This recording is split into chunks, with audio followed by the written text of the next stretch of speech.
افوض امری الی اللہ ان اللہ بصیر بالعباد۔ اعوذ باللہ من الشیطان اللعین الرجیم، بسم اللہ الرحمن الرحیم۔ الحمد للہ الذی لا یبلغ مدحتہ القائلون ولا يحصي نعماءه العادون ولا يؤدي حقه المجتهدون۔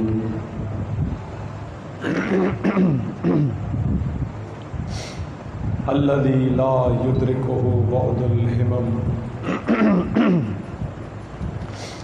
الذي لا يدركه بعد الهمم ولا يناله غوص الفتن، الذي ليس لصفته حد محدود ولا نعت موجود ولا أجل ممدود ولا وقت معدود، فطر الخلائق بقدرته ونشر الرياح برحمته ووتد بالصخور ميدان أرضه، ثم الصلاة والسلام على سيد الأنبياء والمرسلين خاتم النبيين أبي القاسم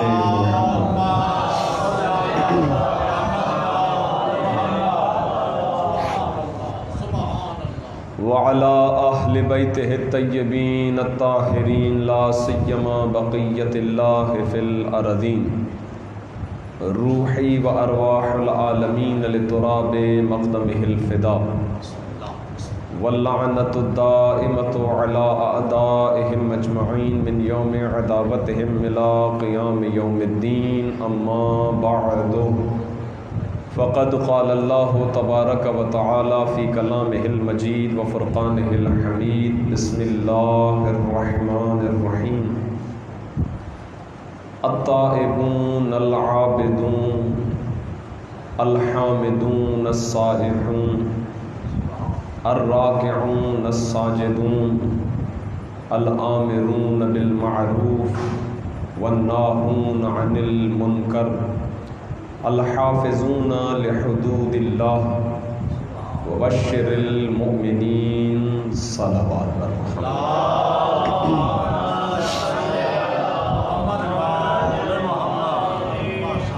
ایک اس سے بہتر درود ہدیہ کریں محمد و آل محمد، اللہم صلی علی محمد۔ عزیزان گرامی قدر، دو روزہ مجلس اعزا بمناسبت شہادت امام زین العابدین منعقد ہوئی۔ آج اس سلسلے کی یہ آخری مجلس اعزا ہے۔ میں شکر گزار ہوں بالخصوص جے ایم او کے اراکین نوجوانوں کا، اور زیادہ عزت افزائی سادات کرام کے لیے کہ جنہوں نے ان کی حوصلہ افزائی بھی فرمائی ہے اور علماء کے ساتھ جو بھی ہیں تعاون فرمایا ہے۔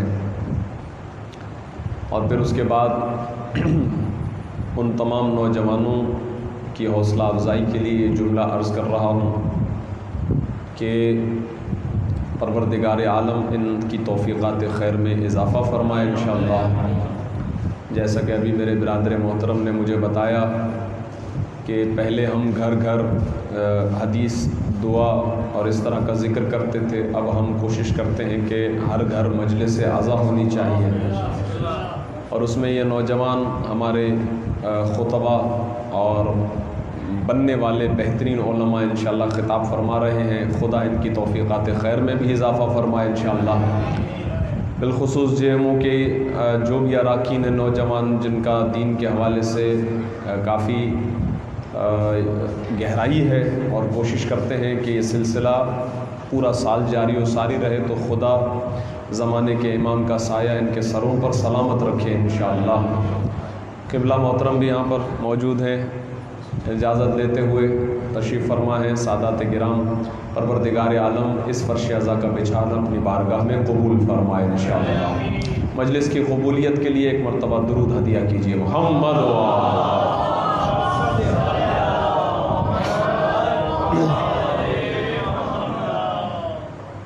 کل عرض آپ کی خدمت میں یہ کیا تھا کہ سورہ مبارکہ توبہ کی آیت نمبر 112 جس میں ارشاد حضرت اقدس ہوا کہ التائبون العابدون،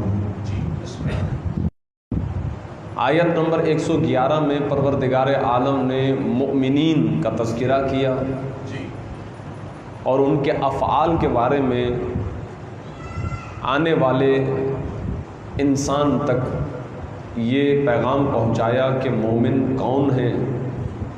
بسم اللہ۔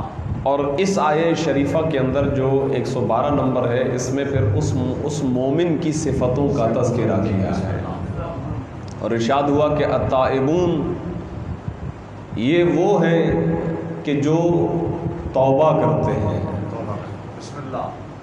یہ وہ ہیں کہ جن کی زندگی میں توبہ کا عنصر ہے۔ توبہ بمعنی رجوع، بمعنی پلٹنا، خدا کی بارگاہ سے متمسک رہتے ہوئے اس کی بارگاہ میں توبہ کرتے ہیں۔ والعابدون یہ توبہ کرنے والے عابد ہوتے ہیں، عبادت گزار ہوتے ہیں۔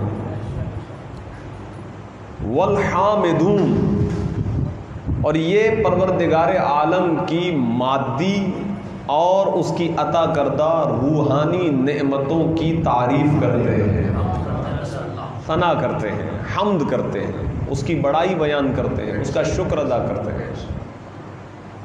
والسائحون یہ وہ ہیں کہ جن کے مرکز عبادت بدلتے رہتے ہیں، یہ اپنے آپ کو محدود نہیں کرتے ہیں بلکہ جہاں جاتے ہیں عبادت الہی انجام دیتے ہیں۔ اس لفظ سائحون کے ذیل میں علماء اور مفسرین نے کافی اختلافات ذکر کیے ہیں کہ اس سے کیا مراد ہے، چونکہ روایات ہیں بہت ساری کہ یہاں پر سیر سے کیا مراد ہے، یہاں پر سیاحت سے کیا مراد ہے، یہاں پر گھومنے پھرنے سے کیا مراد ہے۔ تو ہر مفسر نے اپنی رائے کو پیش کیا ہے کہ یہاں پر سیاحت سے کیا مراد ہے۔ احادیث ہیں سیاحت و امتی فی المساجد، سیاحت و امتی الجہاد فی سبیل اللہ، یہ احادیث تو ہیں کہ میری امت کا جہاد اللہ کے گھر میں سجدہ کرنا ہے۔ یہ سیاحت میری امت کا مسجدوں میں سجدہ کرنا ہے۔ پھر ایک دوسری حدیث میں جیسے میں نے ابھی تلاوت کیا کہ میری امت کا گھومنا پھرنا، اس کی سیر و سیاحت کیا ہے؟ اللہ کی راہ میں جہاد کرنا ہے۔ تو ہیں بہت سارے معنی گزرے ہیں، لیکن جو میں نے ترجمہ کیا اس پر اتفاق ہے سب کا کہ ان کے مراکز عبادت بدلتے رہتے ہیں، وہ جہاں جائیں اسے عبادت کا دہ بنا دیتے ہیں۔ جہاں جائیں ہر جگہ عبادت کا ماحول ملتا ہے۔ یہ وہ ہستیاں ہیں۔ والراکعون الساجدون یہ وہ ہیں کہ جو رکوع کرتے ہیں، یہ وہ ہیں کہ جو سجدہ کرنے والے ہیں۔ یہاں تک کی گفتگو کل آپ کی خدمت میں عرض کی اور اس کا تعلق بندے کی انفرادیت سے تھا، بندے کی اپنی ذات سے تھا، جس کو میں نے واضح ان لفظوں کے ذریعے سے کیا۔ توجہ میری جانب رکھیے گا، میں نے اس طرح اپنے موضوع کو متعارف کروایا کہ ایک بندہ، اس کا رابطہ دو طرفہ ہے۔ ایک رابطہ اس کا اس کے خالق کے ساتھ ہے، دوسرا رابطہ مخلوق کے ساتھ ہے۔ اور یہ آیہ شریفہ مفسرین کی آراء اور ان کی تجاویز کی روشنی میں، ان کی تفسیر کی روشنی میں بتاتی ہے کہ اس آیت کے اندر دونوں پہلو ہیں، خالق سے رابطے کا بھی پہلو ہے، مخلوق سے رابطے کا بھی پہلو ہے۔ اچھا ہے تو قرآن، ہے تو قرآن، لیکن کیا قرآن میں اور آپ اپنی مرضی سے جب چاہیں سمجھ جائیں؟ اور فرمائیں، یہ اہم سوال ہے۔ بھائی خالق سے رابطہ کرنا ہے، میں نے عرض کیا تھا کہ اس کا حق مجھ پر یہ ہے، ہم پر یہ ہے کہ اس کی عبادت کریں۔ لیکن ایک بچوں کے لیے سادہ سا سوال کہ اگر عبادت کریں تو پہلے یہ پتہ ہونی چاہیے عبادت کسے کہتے ہیں. جس کی عبادت کر رہے ہیں آیا وہ قابل عبادت ہے یا نہیں ہے؟ اس نے عبادت کا حکم دیا ہے یا نہیں دیا؟ اسی لیے کہ وہ ماورائے عقل ہے، آنکھوں سے دکھائی نہیں دیتا، کانوں سے اس کی آواز سنی نہیں جا سکتی. اور فرما رہے ہیں آپ، وہ ایسی ذات ہے کہ یہ انسان اس تک رسائی حاصل نہیں کر سکتا. تو پھر پوچھے پروردگار تو نے کہا کہ میں نے انسان کو خلق کیا ہے عبادت کے لیے، جبکہ عبادت بغیر معرفت کے ہو نہیں سکتی ہے. عبادت کے درمیان، عبادت سے پہلے کی منزل ہے معرفت. جب تک پہچان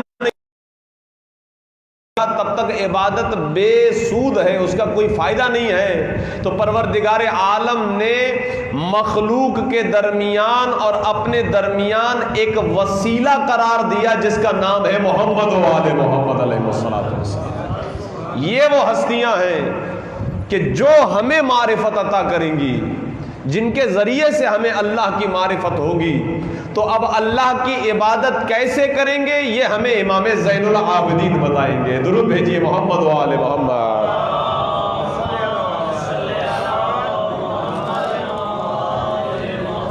وہ جو ہے کل کی تقریر کا خلاصہ 2-4 جملوں کے اندر میں نے سمیٹا ہے کہ اللہ کی عبادت اس کا حق ہے ہماری گردن پہ کہ ہم اسے سجدہ کریں. وہ ہمارا خالق ہے، اس کا ہماری گردنوں پر حق ہے. اسے کہتے ہیں حق اللہ، حقوق اللہ. اس کی عبادت کرنا ہم پر واجب ہے. ہماری زندگی کی تخلیق کا سبب یہ ہے. لیکن کیسے کریں بھائی؟ میں چھوٹی سی مثال دیتا ہوں. ہمارے اوپر اعتراضات ہوتے ہیں اور لوگ کہتے ہیں جو بھی کام کرتے بھائی قرآن میں کہاں لکھا ہوا ہے؟ یہ ہے ہمارے لیے بھائی آپ یہ کرتے ہیں قرآن میں کہاں لکھا ہوا، یہ کرتے ہیں قرآن میں کہاں لکھا ہوا، وہ کرتے ہیں قرآن میں کہاں لکھا ہوا ہے. تو چلیں ایک عبادت کو لے لیتے ہیں. سب سے زیادہ متفق علیہ جو عبادت ہے وہ ہے نماز. کوئی بھی مکتب فکر ہو نماز کا انکار نہیں کر سکتا کیونکہ قرآن میں واضح ہے. لیکن میں سوال یہ کروں گا اتنی بڑی عبادت ہے جس پر سب کا اتفاق ہے، کیا اس کا طریقہ قرآن میں لکھا ہوا ہے کہیں پر؟ بہت اہم سوال ہے. دیکھیے آپ کے پاس ایک نماز کا طریقہ ہے. نماز کے واجبات میں 10واں نمبر واجب ہے ترتیب. یہ واجب ہے. کیا ترتیب؟ پہلے تکبیرۃ الاحرام، قیام، پھر رکوع، پھر سجدہ. ایک ترتیب ہے. یہ ترتیب آپ دکھائیے ہمیں قرآن میں. جو یہ کہتے ہیں کہ ہر چیز قرآن سے ثابت ہو جاتی ہے اور آپ بتائیے یہ قرآن میں کہاں لکھا ہو؟ وہاں قرآن. ہم ان سے سوال کرتے ہیں جو انداز نماز آپ کا ہے وہ قرآن میں کہاں لکھا ہوا ہے؟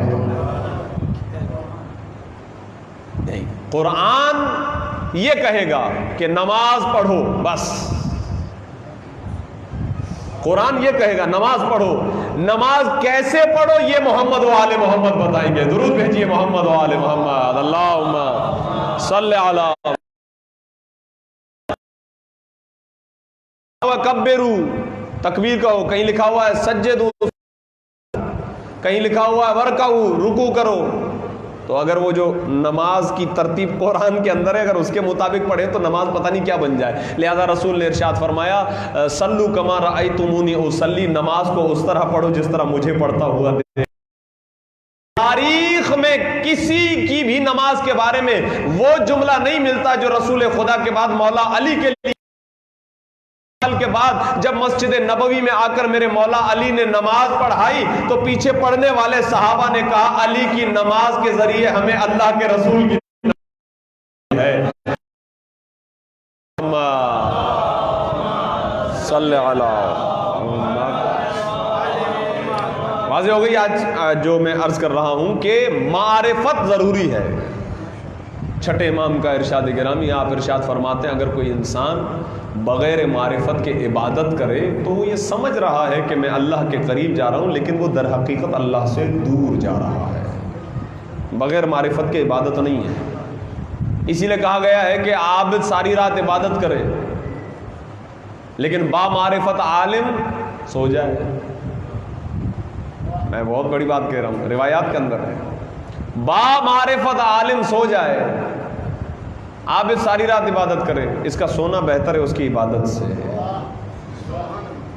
کیونکہ یقین کے ساتھ سونا یہ بہتر ہے شک کے ساتھ جاگنے میں۔ درود بھیجیے محمد و آل محمد، صلی علی محمد و آل محمد۔ اگر آپ شک میں جاگ رہے ہیں اچھا ہے، یقین کے ساتھ سو جائیے، اور یہ یقین معرفت سے حاصل ہوتا ہے۔ تو معرفت ہمیں بغیر اہل بیت کے ہو نہیں سکتی ہے۔ جب تک اہل بیت کے دامن پر نہیں، کے دروازے پر نہیں جھکیں گے معرفت نہیں ہو سکتی، یہ ذہن میں رکھیے گا۔ معرفت، اچھا یہ میں اپنی طرف سے نہیں کہہ رہا ہوں، یہ ذہن میں رکھیے گا کہ معرفت بغیر اہل بیت کے نہیں ہو سکتی۔ اللہ نے خود انسانیت سے رابطہ اہل بیت کے ذریعے سے کیا ہے، محمد و آل محمد کے ذریعے سے۔ قرآن میں اس نے کہہ دیا وابتغوا الیہ الوسیلہ، اگر تمہیں اس کی بارگاہ تک رسائی حاصل کرنی ہے تو وسیلہ تلاش کرو، وسیلے سے مراد محمد و آل محمد علیہ الصلوۃ والسلام۔ اللہ تک رسائی نہیں ہے بغیر محمد و آل محمد، لہٰذا ہم مجبور ہیں، ہمارے پاس کوئی دوسرا آپشن نہیں ہے، ہمارے پاس کوئی دوسرا راستہ نہیں سوائے یہ کہ اپنی پیشانی کو در اہل بیت پر جھکا دیجئے۔ درود بھیجیے محمد و آل محمد، اللہم صلی علی محمد و آل محمد۔ گفتگو واضح ہو رہی ہے جان گرامی قدر، وہ آمادہ ہیں بات کو آگے بڑھایا جائے۔ تو یہ تو تھا حق اللہ، اللہ کا حق جو ہم پر ہے عبادت، لیکن کچھ اور حق ہے بندے کا، اس کو کہتے ہیں حقوق العباد، بندوں کے حق۔ سب سے پہلے جنہوں نے مجھے پیدا کیا، جن کے ذریعے اللہ نے مجھے وجود دیا، میری ماں، میرے باپ، ان کا حق ہے،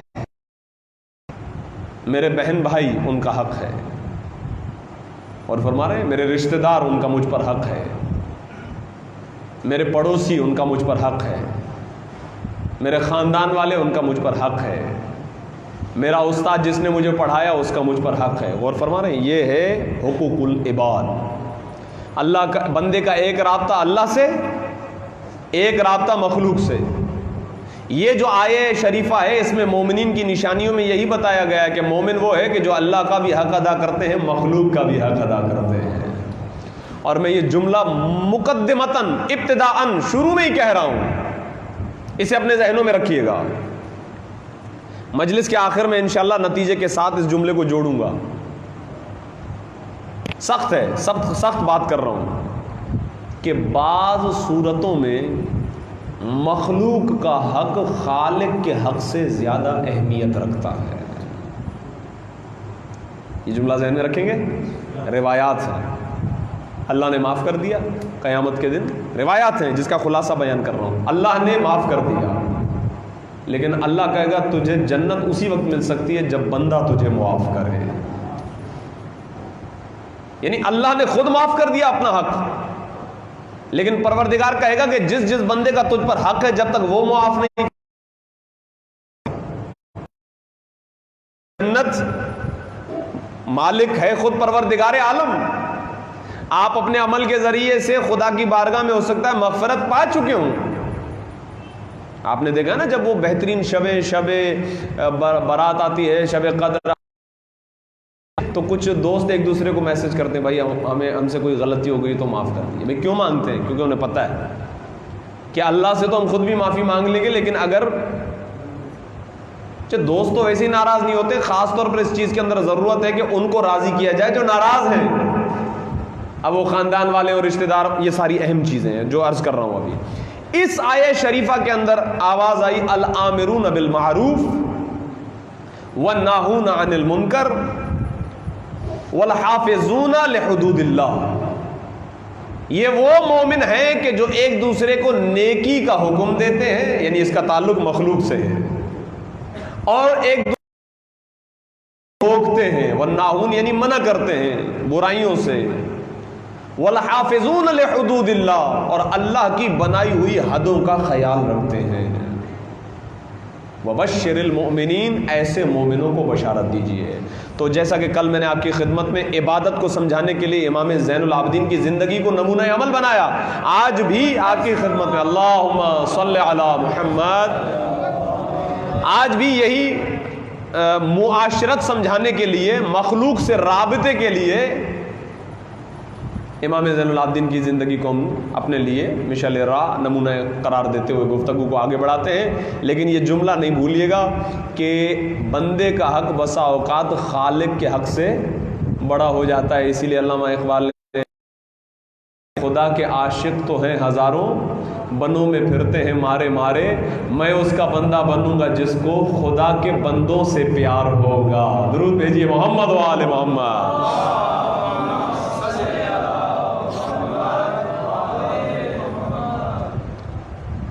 امام کی سیرت کل عرض کیا تھا، وہ جملہ ایک مرتبہ پھر دہرا رہا ہوں، اور وہ یہ کہ امام کی زندگی اتنی مختصر نہیں ہے کہ 2 مجلسوں میں آ جائیں۔ امام کی زندگی جامع ہے۔ سب سے پہلی چیز گھر والوں کا حق، جہاں سے میں نے شروع کیا تھا امام کی زندگی سے۔ امام کی والدہ گرامی کا نام تھا جناب شہربانو سلام اللہ علیہ۔ درود بھیجیے ان کی عظمت کے لیے، اللہم صلی علی محمد وعلی۔ اور اتفاق ایسا ہوا ہے کہ جب امام کی ولادت ہوتی ہے تو شہزادی بیمار ہو جاتی ہیں، اور 10 دن کے بعد، ایک روایت کے مطابق 10 دن کے بعد جناب شہربانو کا انتقال ہو جاتا ہے۔ میں لفظ انتقال استعمال کر رہا ہوں، لیکن روایات سے ثابت کر سکتا ہوں یہ بات کہ جناب شہربانو شہیدہ ہیں، یہ ذہن میں رکھیے گا، کیونکہ روایت کے اندر ہے کہ جس دن خاتون بچے کو جنم دیتی ہے، اللہ فرشتے کو بھیجتا ہے اور جا کر اس سے کہو، اس عورت سے کہو کہ تو نے ہماری راہ میں اس زحمت کو برداشت کیا ہے، اللہ نے تمہاری زندگی سے تمام گناہوں کو مٹا دیا ہے۔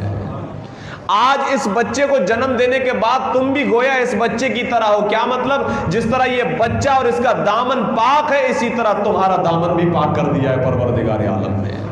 ماں جب ایک بچے کو جنم دیتی ہے تو خدا کہتا ہے اپنی زندگی دوبارہ سے شروع کرو۔ تو خواتین کے جو ابتدائی 10 دن ہوتے ہیں بڑی اہمیت کے حامل ہوتے ہیں اور مخصوص ہوتے ہیں، ان کا دامن بالکل پاک کر دیتا ہے پروردگار عالم گناہوں سے۔ تو بتائیے جو خدا کی بارگاہ میں جائے اور اس کا کوئی حساب کتاب نہ ہو تو وہ شہیدہ ہے یا نہیں ہے؟ درود بھیجیے محمد و آل محمد، اللہم صلی علی محمد۔ یہ مقام و مرتبہ ہے امام کی والدہ کا، اسی لیے ان کی فضیلت میں جملہ ہدیہ کرتے ہوئے آگے بڑھ رہا ہوں۔ اچھا، تو اب کیا ہوا؟ امام کی یعنی امام حسین کی جو اور ازواج ہیں ان میں سے کسی نے پالا ہے امام زین العابدین کو۔ اب امام کی تاریخ میں ملتا ہے کہ امام جس ماں نے پالا تھا ان کے ساتھ بیٹھ کر کھانا نہیں کھاتے تھے۔ توجہ رکھیے گا حضرات گرامی، جبکہ ہم چاہتے ہیں کہ بھائی لوگ مل کر کھانا کھائیں، اس میں برکت بھی ہوتی ہے، لیکن امام سے پوچھا گیا مولا آپ جو ہے وہ جنہوں نے آپ کو پالا ہے، آپ کی والدہ گرامی، تو آپ ان کے ساتھ بیٹھ کر کھانا نہیں کھاتے؟ آپ نے ارشاد فرمایا میں ان کے احترام میں ان کے ساتھ کھانا نہیں کھاتا ہوں۔ احترام بھائی کیسے؟ تو امام نے ارشاد فرمایا فرض کریں، میں بچوں کو سمجھانے کے لیے اگر میں صرف روایات کے خشک جملے پڑھوں گا تو بچوں کو سمجھ نہیں آئے گا، تو میں اپنے الفاظ کے ذریعے فرض کریں کہ ایک برتن ہے جس میں چاول ہے یا اس طرح کی کوئی چیز پڑی ہوئی ہے، امام بھی کھانا چاہ رہے ہیں اور ان کی والدہ بھی کھانا چاہ رہی ہے، کچھ بھی ہو لیکن اہل بیت کے خانوادے کی خواتین یہ تو جانتی ہیں کہ یہ حسین کا بیٹا علی ہے، یہ آنے والا امام ہے، یہ تو جانتی ہیں۔ تو کیا ہوگا؟ اگرچہ ماں ہے، پالا ہے، لیکن امامت کے اعتبار سے احترام واجب ہو جائے گا، اور احترام کی وجہ سے جب وہ خاتون امام کے ساتھ بیٹھ کر کھانا کھائیں گی تو تکلف محسوس کریں گی کہ کہیں وہ نوالا میں نہ لے لوں جس کو امام زین العابدین اٹھانا چاہتے ہیں۔ تو امام ارشاد فرماتے ہیں میں اپنی ماں کے ساتھ کھانا اس لیے نہیں کھاتا ہوں کہ کہیں تکلفاً وہ کھانے میں تکلف نہ کرے اور وہ نوالا نہ لے جو میں لینا چاہتا ہوں۔ تو احتراماً ماں کے ساتھ کھانا نہیں کھاتا ہوں تاکہ ان کا حق بھی ادا ہو جائے اور ان کو کوئی تکلیف بھی نہ ہو۔ درود بھیجیے محمد و آل محمد۔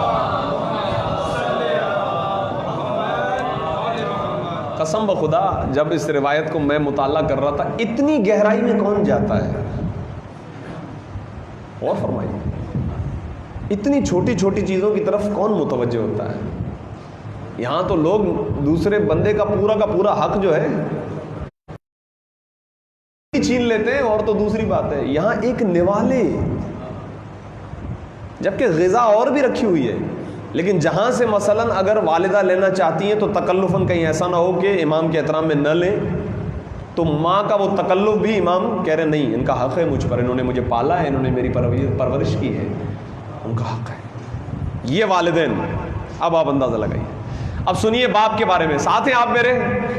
دیکھیں یہ چیزیں ہماری مجلسوں کے اندر بہت کم بیان ہوتی ہیں، مجھے اندازہ ہے، اور ماشاءاللہ یہاں پر مولائیوں کا مجمع ہے، فضائل بھی سنیں گے انشاءاللہ، وہ بھی عرض کر رہا ہوں آپ کی خدمت میں، لیکن یہ زندگی سیکھنے کی چیزیں، اور یہ مکتب ہے ہمارا اہل بیت کا، یہاں سے چیزیں سیکھی جاتی ہیں۔ اچھا کبھی کبھار کیا ہوتا ہے، باپ بیٹا بالکل فرینڈشپ دوستی ہوتی ہے۔ روایت کے اندر ہے کہ ایک شخص سے امام نے زندگی بھر بات نہیں کی۔ پوچھا گیا مولا آپ اس سے بات کیوں نہیں کرتے ہیں؟ امام نے کہا کہ اس نے اپنے باپ کے حق کو ادا کرنے میں کوتاہی کی ہے۔ تو ہمارے ذہن میں سب سے پہلے کیا آیا ہوگا کہ وہ بوڑھا ہو گیا ہوگا باپ، تو اس کو کھانا نہیں دیا ہوگا یا نکال دیا ہوگا گھر سے، یہی ذہن میں آئے گا، حق تو یہی ہوتا ہے۔ اب آپ سنیں گے تو قسم بخدا میں پیش کر رہا ہوں کہ یہ چھوٹی چھوٹی چیزوں ہماری توجہ نہیں جائے گی۔ مولا اس نے کیا کیا اپنے باپ کے ساتھ، کون سا حق ادا نہیں کیا؟ کہا میں نے دیکھا کہ ایک دن یہ اپنے باپ کے ساتھ جا رہا تھا اور دونوں مسکراتے ہوئے جا رہے تھے، ایک فرینڈشپ کی صورتحال، امام خود ہی میں نے دیکھا کہ اس نے اپنا ہاتھ اپنے باپ کے کندھے پر رکھا ہوا تھا۔ اللہ اکبر، اس نے اپنا ہاتھ اپنے باپ کے کندھے پر رکھا ہوا تھا۔ یہاں پر ایسے بھی افراد ہیں جو آپس میں دوست ہوتے ہیں، یہ دوستوں کا انداز ہوتا ہے، ایک دوست دوسرے دوست کیا مولا یہ چیز، یہ تو ایک ظاہر معاشرت ہے، اور کبھی کبھار ہو جاتا ہے کہ اتنے کلوز ہو جاتے ہیں، دوستی ہو جاتی ہے۔ مولا نے کہا نہیں، اس کا باپ بوڑھا تھا، یہ جوان تھا، وقت اس چیز کا تھا کہ باپ کو اٹھانا چاہیے تھا، ضرورت اس بات کی تھی کہ باپ اس کے کندھے پر ہاتھ رکھے، اس نے اپنا بوجھ باپ پر ڈال دیا، اس نے اپنے باپ کے حق کے ادا کرنے میں کوتاہی کی ہے۔ درود بھیجیے محمد و آل محمد۔ اور فرما رہے ہیں عزیزان کرام یہ قدر بہت مشکل باتیں، میں کہہ رہا ہوں اتنی باریک بینی کی طرف ہماری توجہ نہیں جاتی ہے۔ قرآن نے کہا سورہ بنی اسرائیل کے اندر وَقَضَىٰ رَبُّكَ أَلَّا تَعْبُدُوا إِلَّا إِيَّاهُ وَبِالْوَالِدَيْنِ إِحْسَانًا، اللہ نے فیصلہ کیا ہے کہ عبادت فقط اللہ کی ہے اور والدین کے ساتھ نیکی کرنی ہے۔ فَلَا تَقُل لَّهُمَا أُفٍّ، یہاں تک کہ انہیں اف تک نہیں کہنا ہے، بچوں کے سمجھانے کے لیے کہ اف کیا ہے۔ کبھی کبھار ہمیں کوئی کام کہتا ارے اف، یہ اف وہی ہے، عربی میں اف وہی ہے۔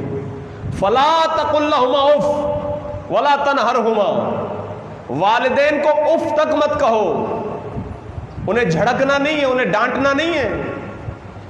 اور فرما رہے ہیں آپ والد، یہ تو بہت بڑی بات ہے۔ امام اتنی چھوٹی سی بات کے لیے کہہ رہے ہیں میں نے اس سے ساری زندگی بات کرنا چھوڑ دی، کیوں کہ اس نے اپنا ہاتھ باپ کے کندھے پر کیوں رکھا، یہ باپ کا حق اس نے ضائع کیا ہے۔ اندازہ ہے والدین اللہ کے بعد اطاعت میں اس قدر اہمیت رکھتے ہیں کہ اللہ نے جہاں جہاں اپنی عبادت کو واجب قرار دیا ہے وہیں پر والدین کے احترام کو واجب قرار دیا ہے۔ تیزی سے روایت پیش کرتا ہوں، ایک شخص امام کی خدمت میں آ کر کہنے لگا مولا میری ماں بالکل، جسے ہم آج کی زبان میں کہتے ہیں پیرالائز ہے، بالکل ختم ہے، حرکت نہیں ہے، چارپائی پر ہے۔ اب اس نے میں تیزی سے بیان کر رہا ہوں، اس نے کہا مولا میں اپنی والدہ کی خدمت کرتا ہوں، انہیں کپڑے تبدیل کروانا، انہیں کھانا کھلانا، یہاں تک کہ ان کی طہارت و نجاست کا خیال رکھنا۔ دیکھیں بہت بڑی بات ہے، یہ مشکل کام ہے۔ مولا میں سب کچھ کرواتا ہوں، اچھا اس کے بعد یہاں تک کہ اگر وہ چاہتی ہیں مثلا کمرے میں گرمی ہو گئی صحن پر تو چل تو سکتی نہیں ہے، میں کندھے پہ اٹھاتا ہوں، میں اس قدر ان کی خدمت کرتا ہوں۔ سوال کیا، کہا مولا میں نے کیا اپنی ماں کا حق ادا کر دیا ہے؟ دیکھیں خدمت تو بہت بڑی ہے، خدمت تو بہت بڑی ہے۔ کہا مولا میں نے اپنی ماں کا حق ادا کیا۔ روایت کہتی ہے امام کے چہرے کا رنگ متغیر ہوگا، کہنے لگے کیا کہہ رہے ہو، اولاد اور کبھی ماں کا حق ادا کر سکتی ہے؟ امام نے کہا جب تم اپنی ماں کے شکم میں تھے، پیٹ کے اندر تھے، اور پیٹ کے اندر جب تم کروٹ لیتے تھے اس کروٹ کی وجہ سے جب درد ہوتا تھا اس درد کے ایک لمحے کا بھی مقابلہ ادا نہیں کر پائے ہو تم، ان زحمتوں کا بھی صلہ نہیں دے سکتے ہو. کہاں یہ کہ 9 مہینے وہ ماں پیٹ میں پالتی ہے پھر زحمت کے ساتھ، قرآن نے کہا ہے زحمت کے ساتھ، وہن لا وہن، بڑی زحمت کے ساتھ پیدا کیا ہے. کہاں تم یہ کہہ رہے ہو کہ اس کا حق ادا کیا ہے؟ تم ایک درد، ایک لحظے، ایک سیکنڈ کا جو درد ہوتا تھا نا تم اس کا بھی حق ادا نہیں کر پائے ہو. درود بھیجیے محمد و آل محمد.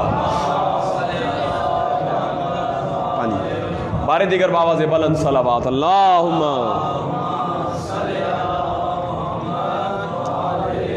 تھکے تو نہیں ہیں آپ عزیزان گرامی قدر؟ میں آپ کو تھکانا بھی نہیں چاہ رہا ہوں، اسی لیے آہستہ آہستہ بات کر رہا ہوں، غور فرمائیے گا. سیکھنے کی راتیں ہیں امام زین العابدین سے توسل کرتے ہوئے کہ خدا ہماری عملی زندگی کو ویسا بنا دے انشاءاللہ. والدین کا احترام واجب ہے، کچھ بھی کر گزرے والدین کے سامنے آنکھیں تک نہیں اٹھانی ہے، کندھوں کو جھکائیے. وَاخْفِضْ لَهُمَا جَنَاحَ الذُّلِّ، قرآن کی آیت ہے. اپنے کندھوں کو والدین کے آگے جھکا دو، ان کے ساتھ بدتمیزی نہ کریں، ان کا احترام ہم پر واجب ہے. اب میں سخت روایت پیش کرنے والا ہوں، ابھی تک کچھ روایتیں ایسی تھی جو سمجھ میں آ رہی تھی، اب سخت روایت پیش کر رہا ہوں. رسول اپنے صحابہ کے ساتھ بیٹھے ہوئے، اتنے میں آواز آئی، جس طرح کوئی چیز بھاری چیز زمین پر گرے، آواز آئی. صحابہ پریشان ہو گئے، پوچھنے لگے یا رسول اللہ یہ آواز کس چیز کی تھی؟ تو رسول نے ارشاد فرمایا سننا چاہو گے؟ کہا بالکل. ہم تو پریشان ہو گئے، کس چیز کی آواز تھی؟ ایسا لگتا تھا زمین ہل گئی ہے. کہا اللہ نے جب حضرت آدم کو خلق کیا تھا تب جہنم میں ایک پتھر کو پھینکا تھا. 1,24,000 انبیاء آئے ہیں. کتنی طولانی زندگی ملی انہیں؟ حضرت نوح کی عمر ہی 2,500 سال ہے. اللہ نے جب آدم کو خلق کیا تھا اس وقت جہنم میں ایک پتھر پھینکا تھا، آج گرا ہے. یہ اتنا ٹائم جو گزرا ہے جس کا تاریخ میں کوئی کیلکولیشن نہیں ہے. آپ حضرت عیسیٰ سے زندگی کو گنتے ہیں کہ حضرت عیسیٰ جب اس دنیا سے گئے وہاں سے سالوں کو گنتے ہیں، یہ 1442 چل رہا ہے، ہجری چل رہی ہے مثلا، اور 2020 جو ہے وہ عیسوی چل رہی ہے. یہی گنا ہے نا آج تک آپ نے. لیکن حضرت عیسیٰ سے پہلے، حضرت عیسیٰ تو آخری نبی ہے رسول سے پہلے، اس سے پہلے کیا کیلکولیشن ہے ہمارے پاس؟ کوئی کیلکولیشن نہیں ہے وقت کی کہ کتنا وقت گزرا، کتنے سال گزرے، کوئی پتہ نہیں ہے. آدم کو جب خلق کیا اس وقت پتھر پھینکا، جہنم میں آج گرا ہے.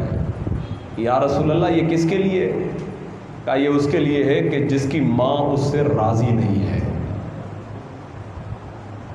اور فرما رہے ہیں ماں راضی نہیں ہے، یہ سزا اس کے لیے ہے. اس کے اندر، سقر کے اندر، جہنم کا آخری طبقہ یہ اس کے لیے ہے جس کی ماں اس سے ناراض ہے. جب تک ماں راضی نہیں ہے اللہ راضی نہیں ہو سکتا ہے. درود بھیجیے محمد و آل محمد. اور فرما رہے ہیں اذان گرامی قدر. آئیے اگلی گفتگو پیش کر رہا ہوں کہ یہ تھا ان کا احترام. اچھا کچھ ہے سوشلائز، ہم معاشرے میں زندگی بسر کرتے ہیں، ہمارے ساتھ علماء ہیں، ہمارے اساتذہ ہیں. اچھا علماء کے بارے میں، علماء تو بہت مقام رکھتے ہیں. طلاب، روایت کے اندر ہے کہ امام زین العابدین بیٹھے رہتے تھے، اگر کوئی طالب علم آ جاتا تھا امام ان کے احترام میں کھڑے ہو جاتے تھے، طالب علم کے احترام میں کھڑے ہو جاتے تھے. کسی نے پوچھا مولا آپ طالب علم کے احترام میں کھڑے ہو جاتے ہیں؟ ارشاد فرمایا یہ میرے رسول کی وصیت ہے، یہ میرے رسول کی وصیت ہے کہ طالب علم کا احترام کیا جائے. پھر امام نے ارشاد فرمایا طالب علم جب چلتا ہے اور علم حاصل کرنے کے لیے گھر سے نکلتا ہے تو اللہ فرشتوں کو حکم دیتا ہے کہ اپنے پروں کو بچھاؤ، اس کا پیر تمہارے پروں پر لگے، زمین پر نہیں لگنا چاہیے. عالم کا احترام، طالب علم کا احترام، یہ امام نے بتایا. اور فرما رہے ہیں اذان گرامی قدر، یہ ہماری عملی زندگی ہے، پریکٹیکل زندگی ہے ہماری، جو امام نے بتائی ہے.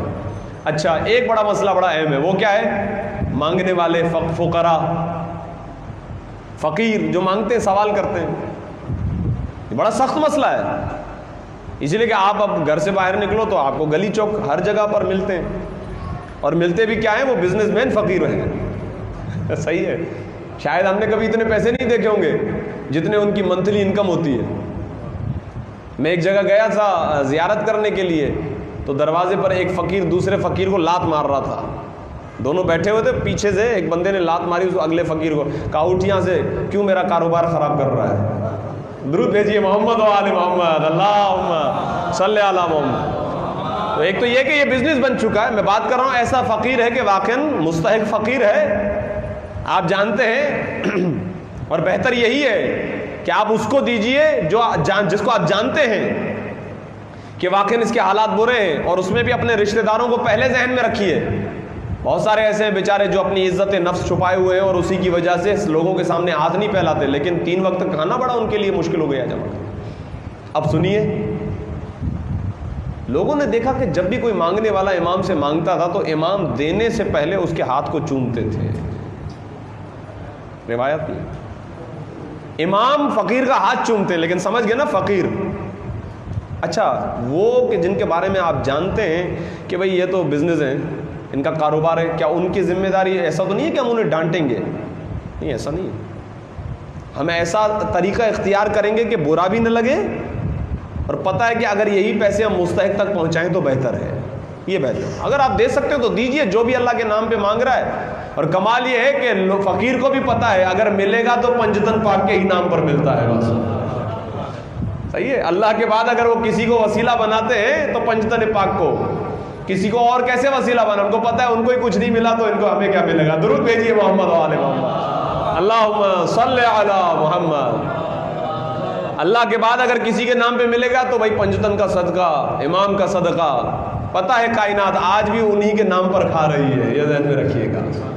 تو وہ ایک الگ چیز ہے کہ آپ کس طریقے سے اس مسئلے کو ہینڈل کرتے ہیں, لیکن برا نہ لگے, بدتمیزی نہ ہو, جھڑکنا نہیں ہے, ڈانٹنا نہیں ہے. اس طرح کوئی اختیار ہو جائے طریقہ ہے آپ کے پاس تو دے دیجئے, بسم اللہ, اللہ کی راہ میں آپ نے دے دیے ہیں. خدا کسی کی نیکی کو ضائع نہیں کرتا. انا لا نضیع اجر المحسنین, ہم کسی کی نیکی کو ضائع نہیں کرتے, قرآن میں لکھا ہوا ہے.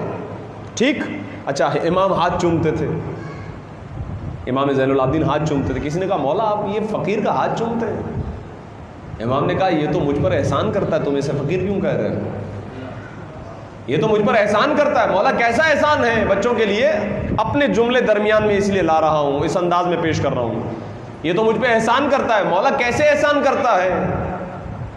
کہا یہ مجھ سے کرایہ بھی نہیں لیتا, الفاظ میرے, یہ مجھ سے کرایہ بھی نہیں لیتا, مجھ سے اجرت بھی نہیں لیتا, اور میرا مال آخرت تک پہنچا دیتا ہے. درود بھیجیے محمد و آل محمد. جو آپ اللہ کی راہ میں دیتے ہیں وہ آپ کو وہاں کام آئے گا, اس جہان میں کام آنے والا ہے. تو یہ فقیر جسے ہم اللہ کی راہ میں دیتے ہیں, کسی کو صدقہ دیتے ہیں, کسی کو زکوٰۃ دیتے ہیں, کچھ بھی دیتے ہیں, یہ بغیر اجرت کے آپ کے مال کو آخرت تک پہنچاتا ہے. امام نے فرمایا میں اسی لیے اس کے ہاتھ کو چومتا ہوں. اور بعض روایات میں ہے مانگنے والا ہاتھ مانگنے والے کا نہیں ہے, اللہ کا ہاتھ ہے. اس طرح کی روایات ہے, بہت خیال رکھنا پڑتا ہے. روایت میں یہاں تک بھی ہے کہ ولو راکبہ, مانگنے والا چاہے گھوڑے پر سوار کیوں نہ کرے. پرانے زمانے میں گھوڑے یعنی آج کے زمانے میں مرسڈیز. روایات کے اندر ہے ولو راکبہ, اگرچہ گھوڑے پر کیوں نہ آ جائے, اسے دے دو. اگر تم دے سکتے ہو تو اسے دے دو. تو اس کا مطلب آج کے زمانے میں جس کے پاس بینک بیلنس ہے, گھوڑا پرانے زمانے کی ایک مہنگی چیز تصور کیا جاتا تھا. امام نے کہا میں اس لیے بوسہ لیتا ہوں. یہ کس کے ساتھ رویہ؟ فقراء کے ساتھ, فقیروں کے ساتھ, علماء کے ساتھ, خاندان والوں کے ساتھ. یہ عرض کر دیا. اب آئیے امام علیہ الصلوۃ والسلام کی ایک فضیلت کا ذکر کروں. درود بھیجیے محمد و آل محمد. حالات بہت زیادہ کشیدہ ہیں, خاص طور پہ ہمارے پاکستان کے, اور مختلف مقامات پر جو ہے وہ اہل بیت کے ماننے والوں کے خلاف آوازیں ہیں اور نازیبا الفاظ کلمات ادا کیے جاتے ہیں. ہمیں اس سے کوئی اتنا زیادہ سروکار نہیں ہے, کیونکہ یہ کوئی ہمارے لیے نئی بات نہیں ہے. 1400 سال سے ہم ایسے حالات کو دیکھتے ہوئے آ رہے ہیں, اور ایسی ہی قربانیوں کے ساتھ ہماری تاریخ بھری ہوئی ہے. یہ کوئی نئی بات نہیں ہے. لیکن یہ جاننا ضروری ہے کہ ہم جن کے دروازے پر جھکے ہوئے ہیں, جن کی تعریف کرتے ہیں, جن کے نام سے ہمارا نام ہے, وہ کوئی معمولی ہستیاں نہیں ہیں. وہ کوئی معمولی ہستیاں نہیں ہیں. آئیے امام علیہ الصلوۃ والسلام کی امامت کے حوالے سے عرض کر رہا ہوں کہ ایک روایت ہے جناب حبابہ والویہ. یہ خاتون تھی, مومنہ تھی, اہل بیت سے بہت زیادہ محبت اور عقیدت رکھتی تھیں. جب رسول اسلام نے من کنت مولا فہذا علی مولا کا اعلان کیا رسول کے اس دنیا سے چلے جانے کے بعد ایک زمانہ ایسا آیا کہ لوگوں کے لیے صورتحال عجیب ہو گئی. تو یہ مومنہ آئی مولا علی کی خدمت میں اور آ کر کہنے لگی کہ مولا